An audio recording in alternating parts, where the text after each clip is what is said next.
Это комбайн косметологический, предназначен для комплексного ухода за кожей лица и тела. Ольга Орлова с гордостью демонстрирует новое оборудование, которое она приобрела с помощью социального контракта. Я до этого работала в салоне, уже в косметологии я была на протяжении 3 лет, но хотелось именно своего развития и своего кабинетика. Поэтому это предложение было невероятно актуально на тот момент, и, естественно, я сразу согласилась. Раньше владеть собственным косметологическим кабинетом для девушки казалось неосуществимой мечтой.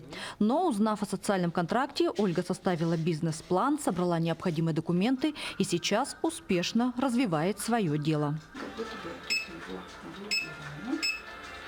Для получения государственной субсидии важно, чтобы предприниматель тратил полученные деньги только на мероприятия, связанные с выполнением обязательств по соцконтракту. Для подтверждения целевого использования средств необходимо предоставить все чеки и договора. Данной поддержкой могут воспользоваться граждане, имеющие низкий доход ниже величины прожиточного минимума. Для того, чтобы обратиться, нужно подготовить бизнес-план. Обратиться можно в социальную защиту по месту проживания, многофункциональный центр «Мои документы» через портал государственных муниципальных услуг Е-Якутия, а также в администрацию поселения.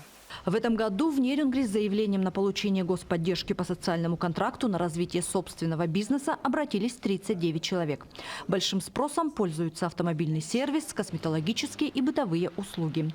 Денежные средства, полученные по социальному контракту, можно направить на открытие своего бизнеса, поиск работы, обучение для того, чтобы справиться с тяжелой жизненной ситуацией и выйти на стабильный и достойный доход.